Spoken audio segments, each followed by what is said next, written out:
Module 7 पुस्तक का नाम स्वर योग से दिव्य ज्ञान। लेखक आदरणीय वेदमूर्ति तपोनिश पंडित श्री राम शर्मा जी आचार्य।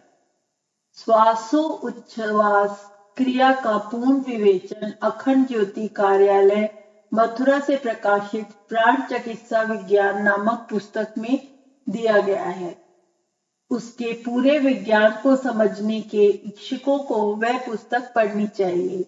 यहाँ तो कुछ साधारण से तरीके लिखे गए हैं। रोगी को जिस स्वर में कष्ट हो उसे उस स्वर का चलाओ। जब वह स्वर शुद्ध रीति से चलने लगे तो कांच या मिट्टी के गिलास में स्वच्छ जल लेकर नाक से 6 इंच दूर रखकर उसे 7 बार स्वर का समन्वय होने दो। गिलास को नाक की सीध में रखना चाहिए ताकि श्वास वहां तक पहुंच सके, जल पर अपना प्रभाव डाल सके। 6 इंच दूर इसलिए रखना चाहिए कि शरीर में से सांस के साथ निकलती हुई खराबियां वहां तक ना पहुंचे। शरीर में जो विषैले पदार्थ बाहर आते हैं वे भारी होने के कारण नाक से बाहर निकलने पर वायु का साथ छोड़कर कुछ इंच के फासले पर इधर उधर चितरा जाते हैं और 6 इंच आगे पहुंचकर उसके विकार दूर हो जाते हैं। तात्पर्य यह है कि सांस के अंतिम सिरे पर पानी रखना चाहिए। जिसका स्वर घटा हुआ हो उसे भी इतनी ही दूरी लंबा स्वर उस वक्त चलाने की कोशिश करनी चाहिए। पानी को इतनी दूर नहीं रखना चाहिए जहां तक कि स्वर का प्रभाव न पहुंच सके। 7 श्वासों का समन्वय करके इस जल में से आधी आधी छटाक पानी 2-2 घंटे के अंतर पर रोगी को पिलाना चाहिए। 12 घंटे तक जल में यह असर रहेगा। इस प्रकार रोगी को स्वर की सहायता से अच्छा किया जा सकता है। यदि चिकित्सक रोगी के निकट ना हो तो स्वर शक्ति से कुछ वस्तु को वह आमंत्रित कर सकता है जो बहुत दिनों तक काम देगी। रोएदार ऊनी फलालैन के कपड़े को 21 बार स्वर शक्ति से मंत्रित कर उसे बीमार या पीड़ित के अंग पर रखना चाहिए। ये फलालन 2 सप्ताह काम दे सकती है। दूर भेजना हो तो स्याही, सोख कागज, ब्लॉटिंग पेपर को मंत्रित कर सकते हैं। बच्चों के लिए ताबीज व रक्षा सूत्रों को मंत्रित किया जा सकता है। वैद्य लोग यदि अपनी दवाओं को इस प्रकार मंत्रित कर लिया करें तो उनकी औषधियां लाभप्रद हो सकती हैं। अन्य शास्त्रों के कुछ अनुभूत प्रयोग। स्वर ग्रंथों में कई प्रकरण ऐसे मिलते हैं जिनका स्पष्ट श्वास क्रिया से कोई विशेष संबंध नहीं है, परंतु मालूम होता है कि स्वर शास्त्रियों ने चिकित्सा एवं तंत्र ग्रंथों के इन प्रयोगों को बहुत उपयोगी पाकर अपनी अपनी पुस्तकों में सम्मिलित कर लिया है। उनका परिचय नीचे दिया जा रहा है, पाठक इससे लाभ उठा सकते हैं।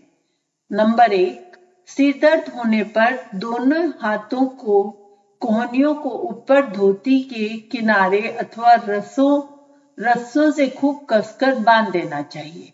ऐसा करने से 5-7 मिनट में ही सर दर्द जाता रहेगा।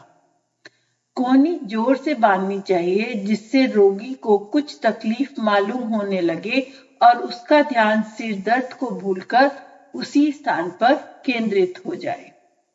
नंबर 2, प्रतिदिन जब मलमूत्र त्याग करो तब दांतों की दोनों पंक्तियों को मिलाकर जोर से चबाए रखो। ऐसा करने से दांत मजबूत होते हैं और उनके रोग मिट जाते हैं। नंबर 3, भोजन को उपरांत हाथ मुंह धोकर लकड़ी की कंघी से सिर के बाल काटने चाहिए।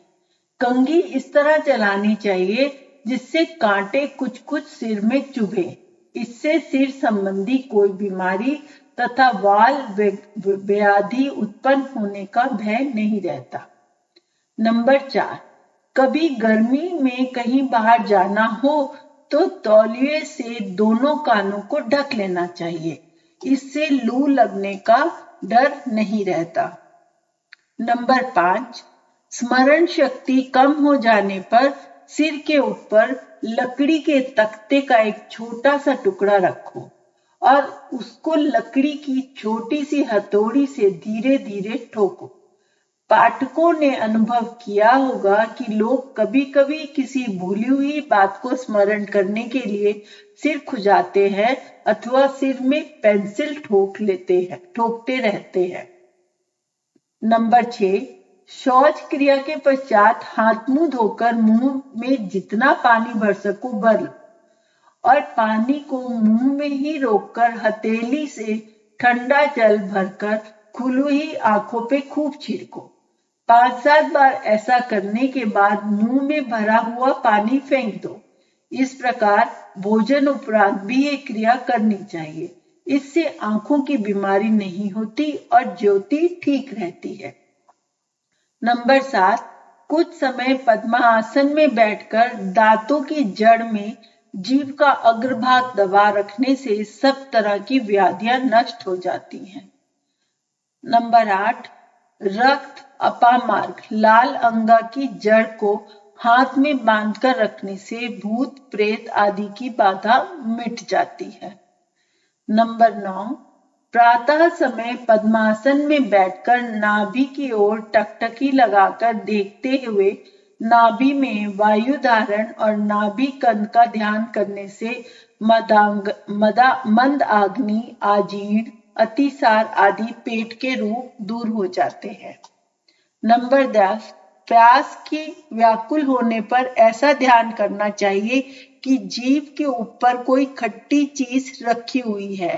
शरीर गर्म होने पर ठंडी वस्तु का और शीतल होने पर गर्म वस्तु का ध्यान करना चाहिए। नंबर 11, ललाट के ऊपर पूर्ण चंद्र के समान ज्योति का ध्यान करने से आयु बढ़ती है और कुष्ठ आदि रोग दूर होते हैं।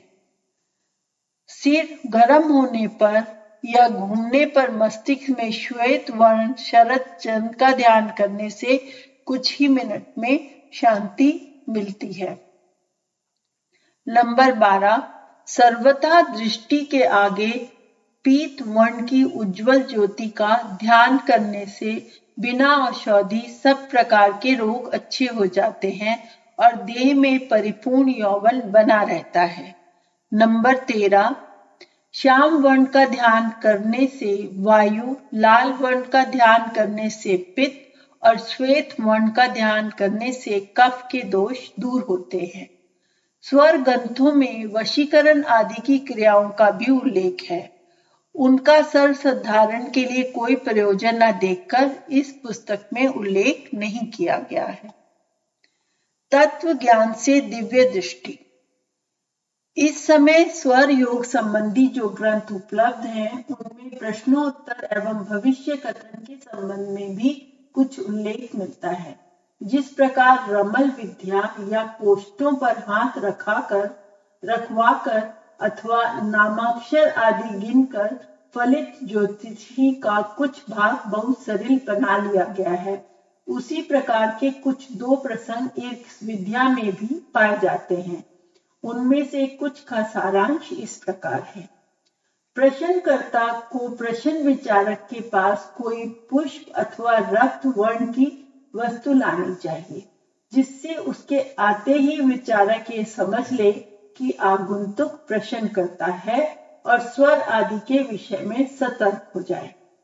जब प्रश्न विचारने वाले का ईड़ा बायां स्वर चल रहा है तो प्रश्नकर्ता ऊपर, सामने या बाईं ओर से प्रश्न करे अथवा प्रश्न विचारक के सूर्य स्वर में प्रश्नकर्ता नीचे, पीछे और दाहिनी ओर से प्रश्न करे तो कार्य की सफलता है। इसके विपरीत हो तो असफलता समझनी चाहिए।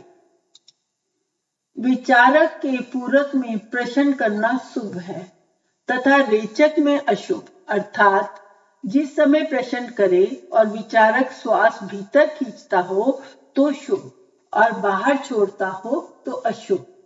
विचारक श्वास लेकर कुंभक रुकी हुई श्वास से एक पुष्प ऊपर फेंके, यदि पुष्प चलित स्वर की ओर गिरे तो प्रश्न की सफलता समझो, और यदि अचलित स्वर की ओर गिरे तो असफलता समझनी चाहिए।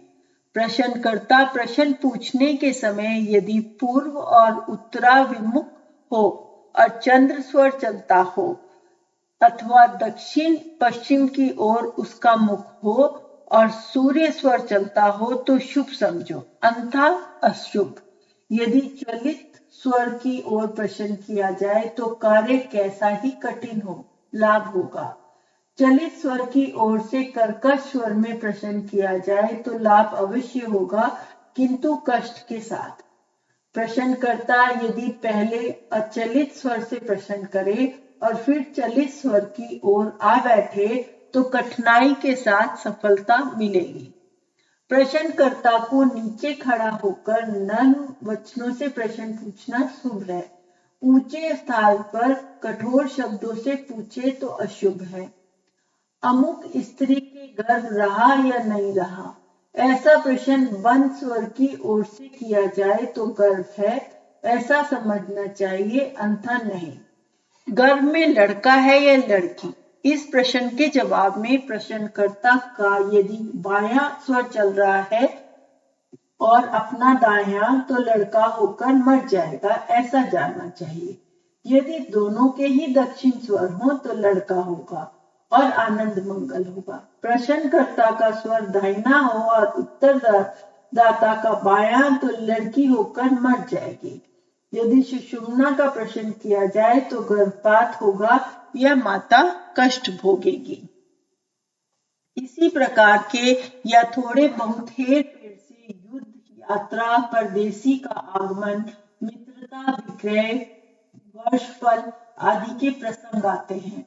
गंभीर दृष्टि से विचार करने पर ऐसा मालूम होता है कि जैसे ज्योतिष विद्या के गंभीर विचार और कठिन गणित से बचने के लिए लोगों ने सस्ते फलित मार्ग रच डाले, उसी प्रकार स्वर के चिरकालीन अभ्यास और विशेष यत्न पूर्वक प्राप्त होने वाली सिद्धि के झंझट से बचने के लिए सरल तरीका निकाला है, किंतु इस प्रकार के बाल प्रयत्न से परोक्ष ज्ञान की देव दुर्लभ बुद्धि नहीं सुलझाई जा सकती। सदार्थ है, एक स्वर 1 घंटे चलता है। मान लीजिए कि इस स्वर का फल अशुभ होता है, तो इस 1 घंटे में 50 व्यक्ति प्रश्न पूछने आए तो क्या उन सबको अशुभ फल बता दिया जाएगा? यदि कोई महानुभव इस प्रकार का फलित विद्या फैलाएंगे तो अपयश ही फैलेगा और साथ ही इस महाविज्ञान से समाज को भारी क्षति भी पहुंचेगी। मनुष्य का साधारण ज्ञान बहुत ही कम है, किंतु उसके अंदर अप्रत्यक्ष कई गुप्त बातों को जानने की शक्ति छिपी पड़ी है। संजय महाभारत का सारा दृश्य बहुत दूर से रहते हुए भी अपनी दिव्य दृष्टि से देखते थे और उसका वर्णन धृतराष्ट्र को सुनाते थे। इसी प्रकार दिव्य श्रवण, दिव्य ज्ञान आदि के असंख्य उदाहरण हमारे प्राचीन इतिहास में मिलते हैं। अखिल विश्व ब्रह्मांड आकाश तत्व ईथर से परिपूर्ण भरा हुआ है। संसार में जो प्रत्यक्ष और अप्रत्यक्ष घटनाएं होती हैं, उनमें कंपन उठते रहते हैं। किसी कार्य का स्पष्ट रूप से दृष्टिगोचर होना, यह तो उसकी अंतिम अवस्था है। यथार्थ में उस कार्य का आरंभ बहुत ही पहले हो जाता है। हम दुकान खोल लेते हैं, दुकान का उद्घाटन देखना हो तो एक सूक्ष्म दृष्टि से अंतिम कार्य हुआ। उसका आरंभ तो बहुत दिन पूर्व तभी से हो रहा था जबकि उस प्रकार का विचार हमारे मस्तिष्क में उठने ही शुरू हुए थे। उन विचार कंपनों द्वारा दुकान खुलने तक बड़ा भारी कार्य होता रहता है। यद्यपि हम इसे नहीं जान पाते तो भी कार्यों का होता रहना निसंदेह है। किसी घटना के घटित होने से पूर्व ईथर में तत्व संबंधी जो हलचलें होती हैं, उनके अप्रत्यक्ष और गुप्त भाव हमारे पास तक पहुंचते रहते हैं। यदि किसी का मन इतना स्वच्छ हो कि वह इन सूक्ष्म कंपनों के प्रभाव को समझ सके तो निसंदेह गुप्त और भविष्य में होने वाली घटनाओं को वह जान सकता है।